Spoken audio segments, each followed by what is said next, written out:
نحمدہ و نصلی علی رسولہ الکریم۔ ایک ساتھی نے دجال کے بارے میں سوال کیا تھا کہ اس کے بارے میں کچھ معلومات فراہم کیا جائے۔ تو دجال جو ہے وہ نکلے گا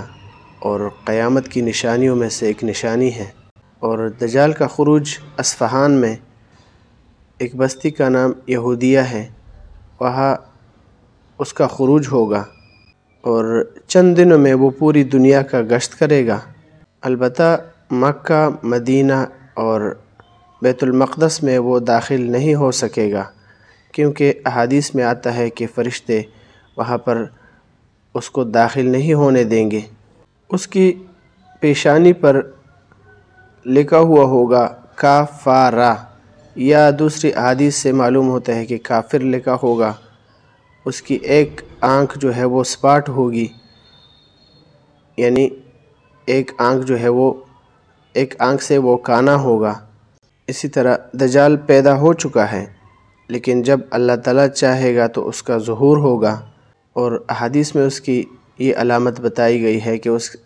وہ ایک آنکھ سے بھینگا ہوگا،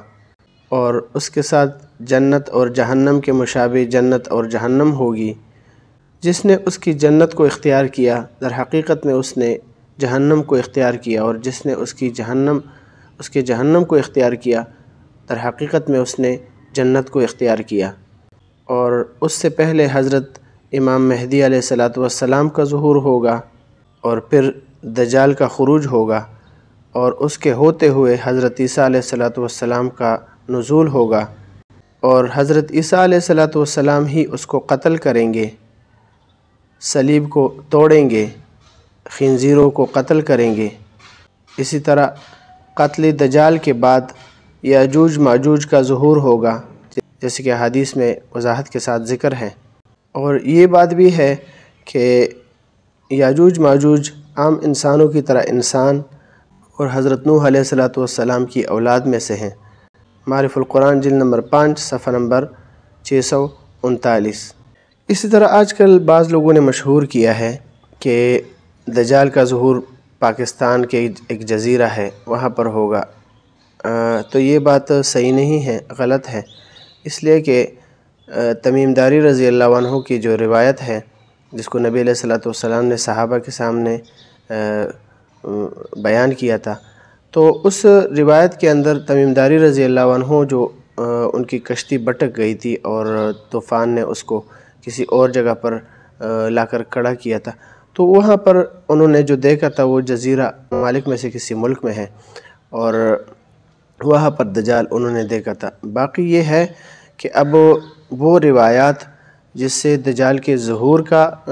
ثبوت ملتا ہے، اور وہ روایت جس سے دجال کے آنے کا ذکر ملتا ہے، تو ویسے تمیم داری رضی اللہ عنہ کی جو روایت ہے اس کے بارے میں علماء نے یہ بھی لکھا ہے کہ وہ شاید جسم مثالی کے ساتھ اللہ تعالیٰ نے ان کو دکھایا ہو کہ یہ دجال ہے۔ اسی طرح احادیث میں ابن سیاد کا جو ذکر ہے کہ مستقل ہر حدیث کی ہر کتاب میں اس کا ایک باب ہوتا ہے، جیسے ترمذی میں ہے، اور اس کے بارے میں بھی علماء نے ذکر کیا ہے۔ اکثر علماء کا یہی قول ہے کہ ابن سیاد ہی دجال تھا، کیونکہ نبی علیہ السلام نے جو ان کے والدین اور اس کے بارے میں جو نشانات اور علامات بتائے تھے وہ اسی کے اندر پائے جاتے تھے۔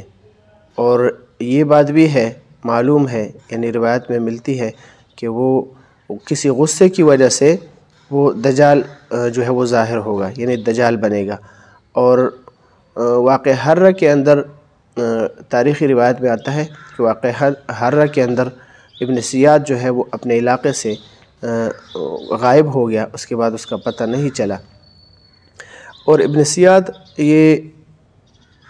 مدینہ کے بستیوں میں سے سائٹ پہ کہ ایک بستی تھی، وہاں کے ایک آدمی اور عورت،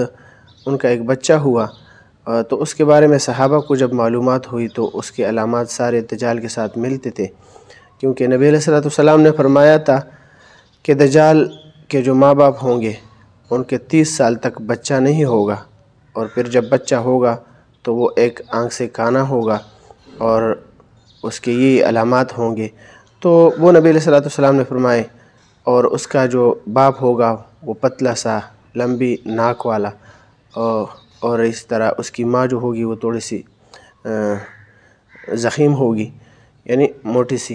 وزندار ہوگی۔ تو اس کے بارے میں نبی علیہ الصلوۃ والسلام نے ارشاد فرمایا ہے،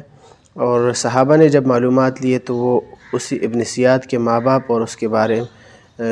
جو ہے بالکل بعینی ہی اسی طرح علامات جو ہے وہ پائے گئے۔ تو لہٰذا اس سے علماء نے استدلال کیا ہے کہ ابن سیاد ہی دجال ہے۔ اکثر علماء کا یہی رائے ہے، اور ابن سیاد کے دجال ہونے کے بارے میں یہ اقوال جو ہے بہت زیادہ ہیں، لیکن بعض علماء کہتے ہیں کہ نہیں۔ پھر اسی طرح تمیم داری رضی اللہ عنہ کی جو روایت ہے اس کے ساتھ کیا کیا جائے گا، تو اس کا میں نے پہلے ذکر کیا کہ ہو سکتا ہے وہ جسم مثالی کے ساتھ اللہ تعالیٰ نے اس سے پہلے ان کو دکھایا ہو۔ اور دوسری بات یہ بھی ہے کہ ایک روایت حضرت ابو سعید خدری رضی اللہ عنہ کی جو ہے اس کے اندر جو ذکر ہے کہ وہ حج کے لیے ایک دن میرے ساتھ جا رہا تھا، تو راستے میں نے اس سے پوچھا کہ دجال کے بارے میں، تو اس نے کہا کہ لوگ مجھے دجال تصور کرتے ہیں، حالانکہ نبی علیہ الصلوۃ والسلام نے فرمایا ہے کہ وہ مدینے میں داخل نہیں ہوگا اور مکے میں داخل نہیں ہوگا۔ میں تو مدینے سے جا رہا ہوں اور مکے کی طرف جا رہا ہوں، حج کے لیے جا رہا ہوں، اور وہ کافر ہوگا، میں مسلمان ہوں۔ تو یہ ابن سیاد نے کہا تھا۔ اسی طرح اور بھی بہت سی باتیں کی تھی، لیکن آخر میں جو اس نے بات کی تھی وہ یہ کہی تھی کہ اگر میرے اوپر پیش کیا جائے دجال ہونا تو میں اس کو قبول کر لوں گا، مطلب یہ ہے کہ میں اس سے دریغ نہیں کروں گا۔ تو یہ بات بھی ہے، علماء کہتے ہیں کہ ابن سیاد دجال ہی بنا ہے، ٹھیک ہے۔ اور اسی طرح اس کے اسلام اور اس کے مدینہ اور مکہ میں داخل ہونے کی صورت، وہ اس کا جواب علماء نے یہ دیا ہے کہ یہ دجال کے ظاہر ہونے سے پہلے، یعنی دجال بننے سے پہلے کی بات ہے، اور جو نبی علیہ الصلوۃ والسلام نے فرمایا ہے کہ دجال مکہ اور مدینہ میں داخل نہیں ہوگا، تو وہ دجال بننے کے بعد کی بات ہے۔ تو لہٰذا اس طرح بہت سے مختلف اقوال ہے اس کے بارے میں،